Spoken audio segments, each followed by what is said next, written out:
Благодаря. Добър ден от мен. Нека съвсем накратко все пак да се представя. Казвам се Husein Ismail. По-настоящем съм вече адвокат. Известно време работих при омбудсмана, първо като заместник омбудсман, бях избран от парламента. След това известно време в администрацията на омбудсмана. Имам така... Hello to everyone. I'd like to present myself. My name is Husein Ismail. I have worked as a deputy ombudsman chosen by the Bulgarian parliament, and now I work as a lawyer. Имам специално отношение към проблемите на хората с увреждане, не само заради работата, която съм работил, но най-вече, може би, и защото аз съм с увреждане от детска възраст. I have a very special attitude to the problems of disabled people, and it's not only because of my work, but also because I myself am part and parcel of the problem, being visually impaired, totally blind from birth. Дълги години съм работил в неправителствения сектор в защита правата на хората с увреждания, поради което сме наясно, както аз, така и организацията, която представлявам, Фондация Хоризонт, и аз съм нейн председател, с проблемите, които действително стоят пред хората с зрителни увреждания в България. For many years I have worked in the field of problems of visual impairment, and now as chairman of the Horizonte Foundation, I am keenly interested in dealing with the problems of visually impaired people in Bulgaria. Проблемът, с който днес смятам да ви запозная, е свързан с правото на хората с увреждане, пък и не само правото на хората с увреждане, с правото им на информация. Това е едно основно човешко право, което е регламентирано в редица международни актове. The problem I'm going to introduce to you today is the problem of people's right to information, which is a basic human right, internationally recognized. Проблема, за който ще говоря, също е свързан и с европейското, бих казал, право на добро управление, което е регламентирано в нормативни актове на европейските институции. The issue is also connected to European legislation as outlined and set by European legal documents. Накратко сега ще започна с къде точно е регламентирано това право, правото на информация. In a nutshell, I will start exactly with this problem. The problem of where this right to information is set.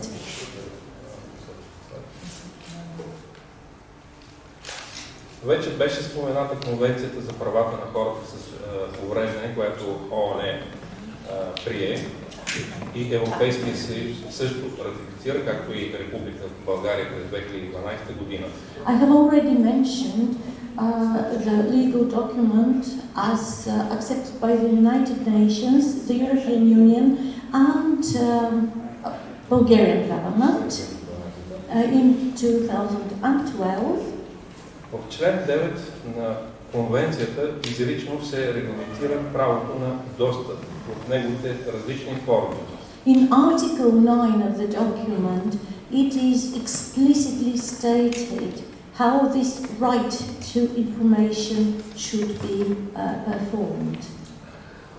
Там е засегнат въпросът както за правото на достъп до архитектурната среда, the right of access to architectural environment, така и правото на информация, правото на комуникация, както и средствата за, освен за комуникация и за транспорт.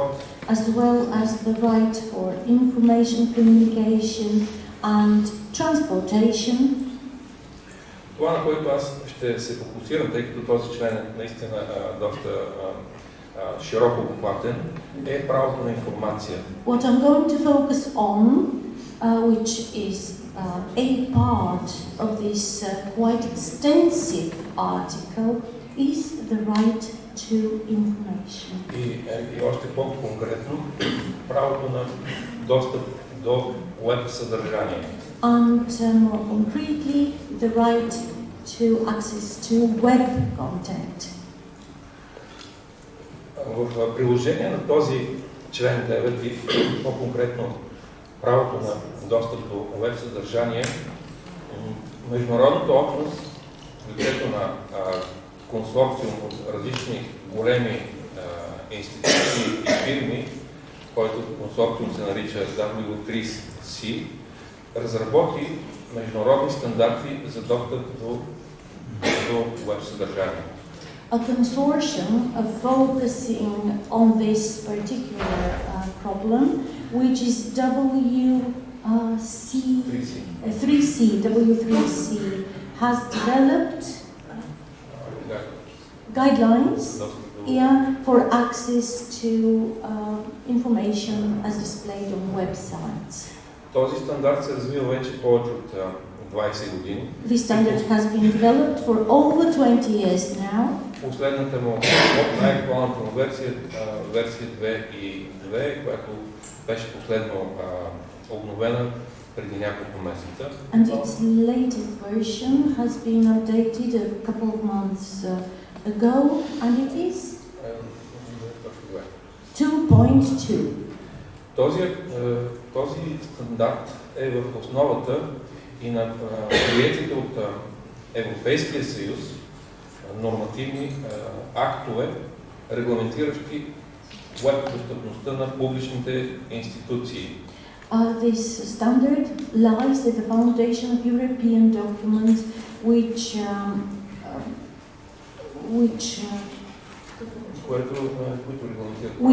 regulate the right of access to website content. В рамките на Европейския съюз основният документ, който регламентира това право, е директива, която е приета през 2016 година, номер е 2016-2102. Within the framework of the European Union, a directive was passed on, and it is 2016. 2102. Може би сте запознати с нормативните изисквания в рамките на Европейския съюз. Директивите не могат директно да се прилагат. Те се имплементират в съответните законодателства на отделните страни членки. So the regulations cannot directly be implemented. They are regulated within the legal system of the member states. Ето защо държавите имаха известен период, в който трябваше да включат в своето законодателство разпоредбите на тази директива. За България това се случи през 2019 година. That's why countries had a period in which they had to implement and adapt this to their local legal systems. And for Bulgaria, that happened in 2019. В рамките на Закона за електронното управление и една наредба по нейното прилагане. It's not on this slide. We have a slight problem because part of the content of the slides is invisible. Okay. Yes, all right. This is slide 3, yes. So the institution responsible for monitoring the implementation of Directive EU 2016-2002 was the Ministry government with basic powers да приема жалби, to accept complaints и да осъществява цялостен мониторинг за по изпълнението на тази директива. And carry out complete monitoring of the implementation of this European directive. Както и да разработва инструментариум за As тестване. well as develop an instrumentarium for testing of web accessibility. И тук, след като вече сме наясно с нормативната рамка и институционалната рамка, възниква естествено въпроса по какъв начин всъщност и в каква степен се прилагат действително тези Bearing in mind the institutional and legal framework, the question arises, to what extent are these directives and legal acts implemented? Slide 4, okay. Като сравнително малка неправителствена организация, Фондация Хоризонти от дълго време работи по въпросите, свързани с достъпността и на информацията, и на средата, и на услугите. As a small organization, the Horizonti Foundation has been working for quite a long time to access the services, information and environment.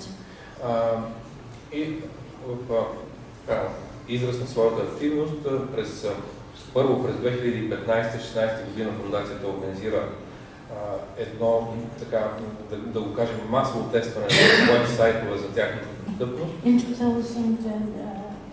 2015 and 16, we organized an extensive testing of websites and public institutions. И тъй като вече през 2019 година беше влязъл в сила задължителен, т.е. нормативен акт, който задължава публичните институции да направят своите сайтове достъпни, фондацията решихме да разработим отново проект, с който да видим дали действително се прилага този закон, дали пък има, от друга страна, дали има развитие по препоръките, които ние дадахме по проекта, който беше изпълнен през 2015 и 2016 година. So in 2019 there was a legal act which obliged public institutions to make their websites accessible, and we decided to check whether they have implemented our recommendations as made in 2015-2016.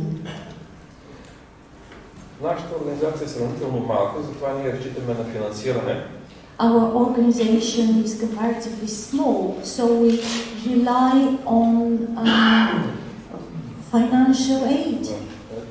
И получихме такава подкрепа по оперативна програма Добро управление. And we got this financial aid through the operational program Good Management. С помощта на това финансиране успяхме да организираме тестването отново на около 100, по-точно на 104 сайта на публични институции. The testing of 104 websites of public institutions. Далеч не са всички възможни сайтове на публични институции. That far from being the maximum of public institutions websites. Но мисля, че сме обхванали тези от тях, които са най-често в помощ или най-често се ползват от гражданите и от хората с увреждане като цяло. But we focused on the ones that are most needed and most popular with citizens and blind people. Те са разпределени приблизително, по-точно, съвсем точно, всъщност съм ги изброил тук. 5 от тях са на органи на централната власт. More precisely, 5 websites of state authorities. Като парламент, президент, омбудсман и други. Let's say the parliament, the president, the ombudsman. 21 сайта на министерства. 21 websites of ministries. 27 сайта на областните общини. 27 websites of the municipalities of the regional cities. и останалите 51 сайта на различни други агенции, комисии, институти и така нататък. And the remaining 51 websites are agencies, commissions, etc., etc. That's public institutions. Другото, което беше характерно за това проучване, е, че то е проведено с доброволци, които не са експерти, не са специалисти по веб достъпност, а са най-обикновени хора с зрителни увреждания, които могат да ползват компютъра си за достъп до интернет. Another characteristic of this testing was that we used the help of volunteers who are not specialists in IT. They are blind people who can use a computer. Това беше и целта на проекта, да се види на потребителско ниво, от гледната точка на най-обикновения средностатистически човек с зрително увреждане, в каква степен са достъпни сайтовете на публичните институции. Which exactly corresponds to the aim of our project, to check, to assess the accessibility of the medium, visually impaired persons' accessibility to these websites realistically. Тестването се проведе през 23 миналата година, горе-долу, точно преди една година, през периода април-май 23 година. The testing was carried out. От 20 имате доброволци. Okay, the test was carried through the help of 20 volunteers in April-May 2023. Също още едно ограничение си наложихме по време на това тестване. Тестите се проведе спрямо критериите само свързани с зрителното увреждане, тъй като стандарта международния, за който споменах преди малко, той обхваща и други типове увреждания. Ние обаче се спряхме единствено върху зрителното увреждане, критериите, касаещи зрителното увреждане. We restricted our testing to the criteria concerning only visual impairment, because I must mention that in the European directive it covers more disabilities than just visual impairment. За да се проведе тестването, беше разработен въпросник. Okay, so we developed a questionnaire. В него бяха включени над 50 утвърдени въпроси. There was it included a total of over 50 questions. Някои от тях са за малко повече информация, като за потребителя и екранни четеци, операционната система, които той ползва. Some concerning the user, the consumer, the operational system they were using. Но основната част, близо над 40 въпроса, всъщност са свързани с реално с критериите за достъпност. But over 50 questions, which is the bulk of our testing, concerned the actual accessibility to the website. С оглед на практическата полза от тестването бяха включени и въпроси, свързани с допълнителните документи, които много често има по публичните сайтове, с тяхната достъпност, наличност и достъпност, както и декларацията за достъпност, която всички сайтове също по силата на закона, за който стана въпрос, са длъжни да имат на своя сайт. So we included also the issues for the available documents and also for the presence of a declaration of accessibility. И още малко за какво съдържа въпросника. Като цяло тези критерии, които са тествани, са свързани с разбираемостта, с ориентацията, с навигацията на уебсайтовете, на тяхното съдържание. The main directions of the questions were intelligibility, orientation and content. Yeah? Да, и интеракции. And interaction.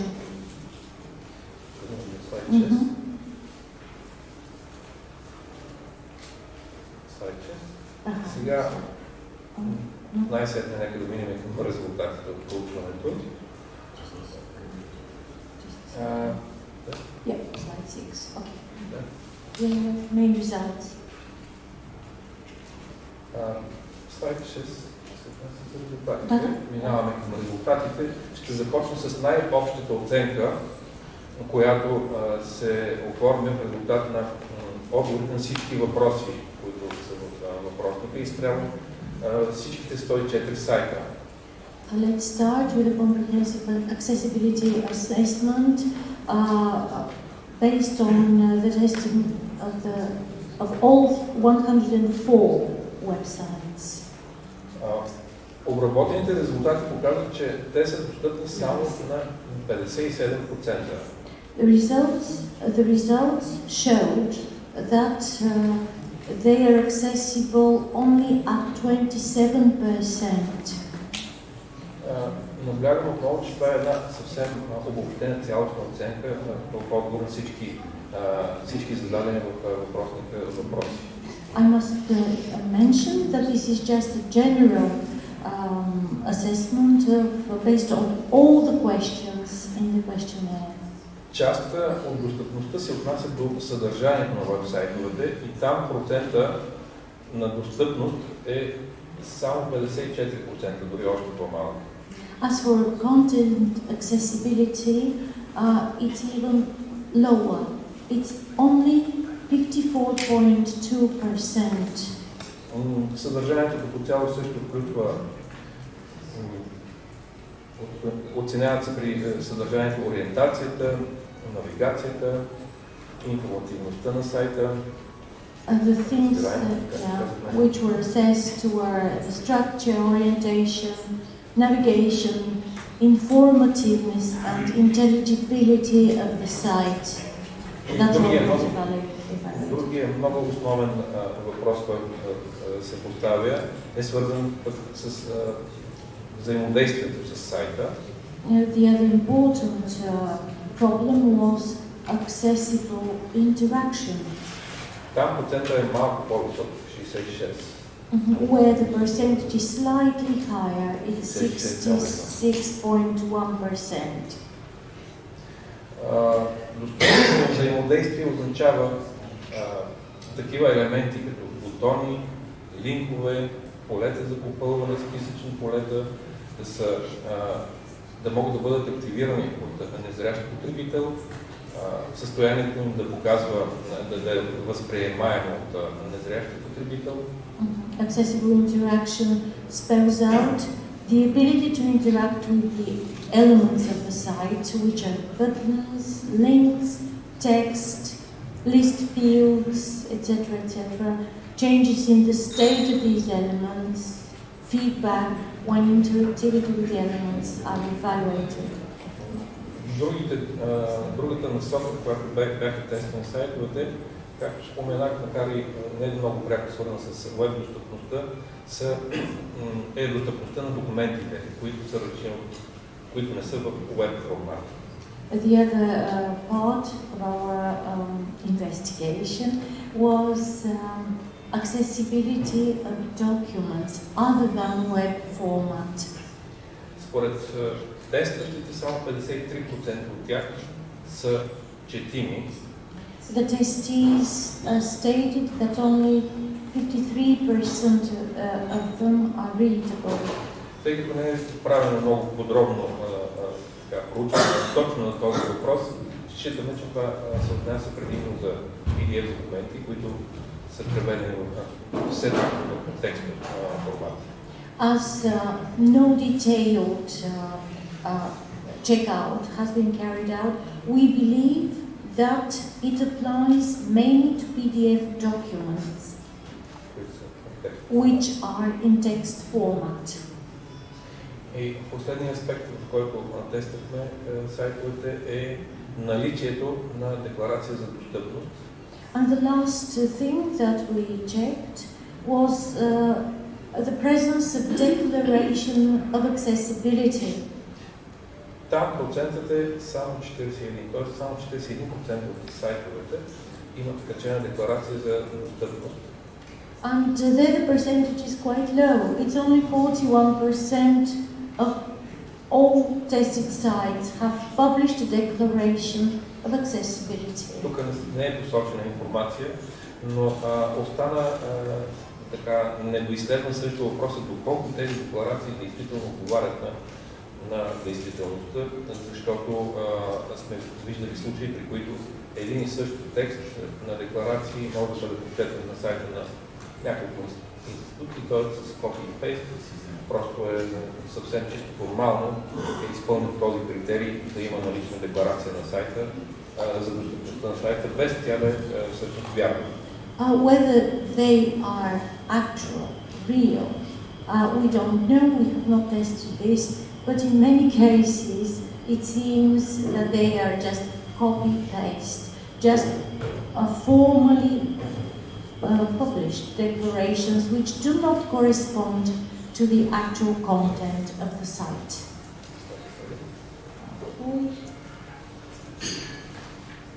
Сега ще ви предложа малко обобщена информация за достъпността на сайтовете. I will now offer you general information about the grouping of the sites according to the main accessibility score.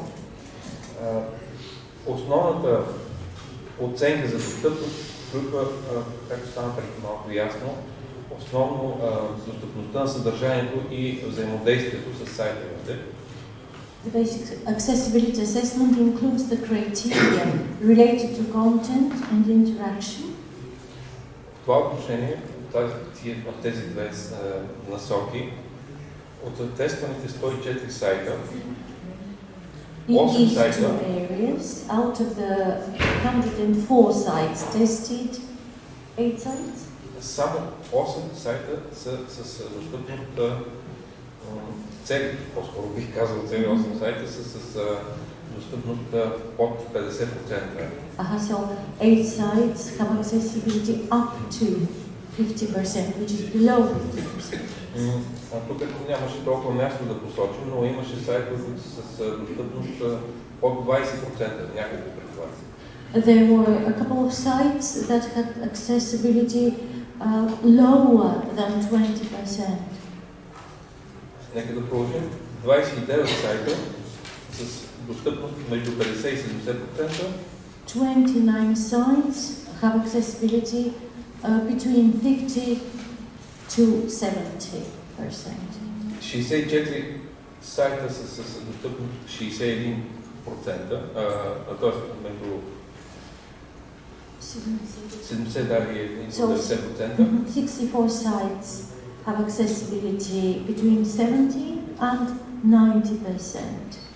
И едва 3 сайта са с достъпност над 90%. And only 3 sites have accessibility of over 90%. И нека набързо да споменем проблемните критерии, са много ниски стойностите при оценяване на достъпността. Let's very quickly mention the problematic criteria. Това, например, е пояснителният текст, който следва да придружава различните графични изображения.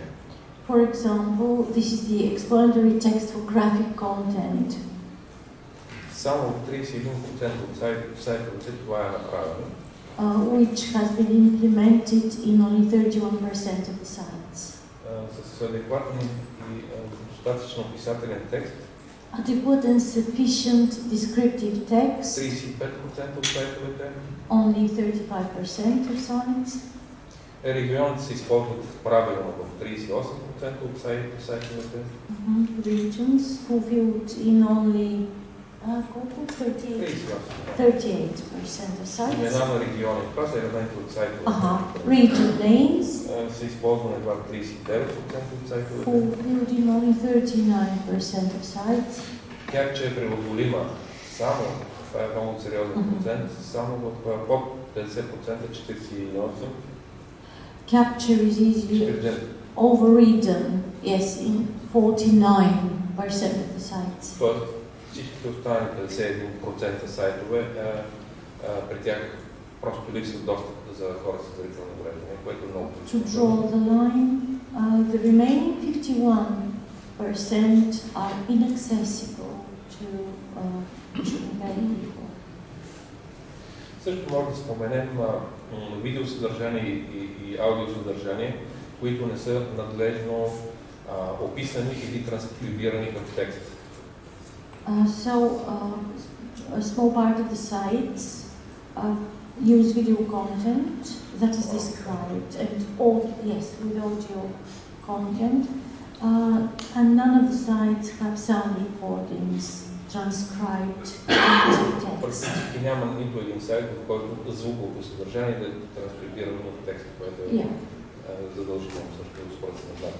Which is obligatory. This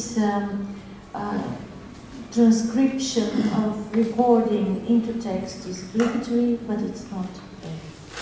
Така, понеже времето напредва, Time is pressing us, so може би набързо ще ги спомена.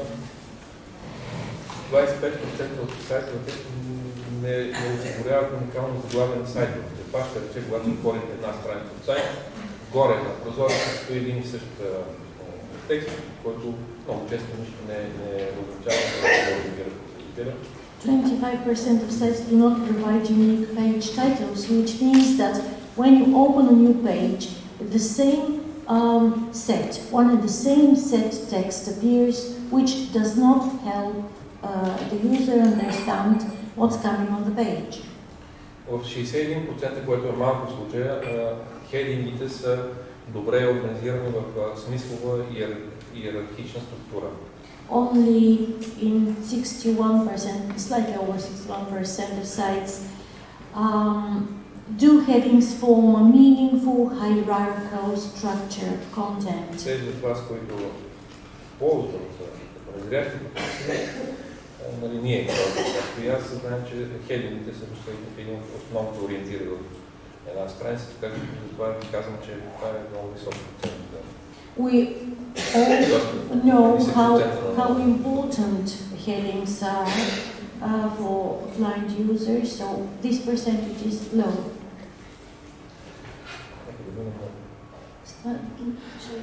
Display the next slide. Yeah. Тук в следващия слайд 9 просто сме изброили, може да не е много приятно за някои институции да бъдат посочени, но в крайна сметка ще са публични институции, ние сме граждани, имаме право да изискваме да се изпълняват законите и затова ние сме си позволили да посочим 5 сайта с най-ниска степен на достъпност, както и все пак 5 сайта с най-висока степен на достъпност. So much as it may be unpleasant to some municipalities, as citizens we have the right to display information. Transparency, information is vital. So the horizontal organization has presented us with the 5 sites with the lowest degree of web accessibility here, as well as the 5 sites with the highest degree of web accessibility. Аз ще помоля просто да ги прочете, за да не... Okay, I'm going to read them for you. So, Pernik municipality, 19.2%.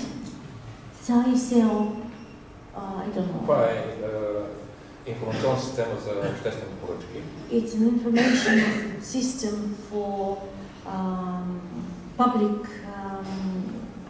orders, and that's 35.7. Houston municipality, 38.7. Blagoevgrad municipality, 40.6%. Ministry of Culture, 43.5%. Да, ще те помоля да прочетеш и списъка с най-добрите 5. Yes, and here are the winners. The 5 sites with the highest degree of web accessibility. The National Health Insurance Fund, 96.6%. National Revenue Agency, 91.7%. Executive Agency Automobile Administration 91.5%. National Statistical Institute 98.7%. Ministry of Environment and Water 98.5%. Както виждате, има и доста добре справили се институции, след като едни могат, със сигурност други биха могли да постигнат далеч по-високо ниво на веб-достъпност. So, as you can see, there are some who have done very well, which means that if some can, the others should strive to also be able to. И в заключение бих искал да кажа, че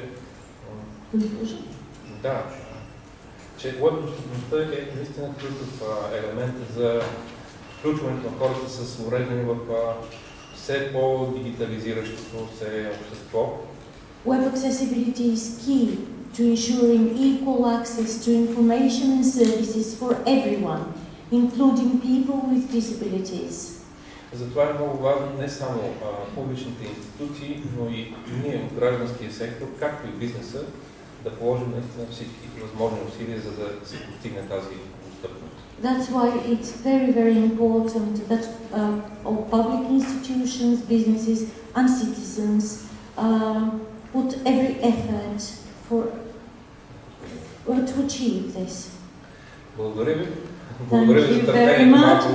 Thank you for your patience.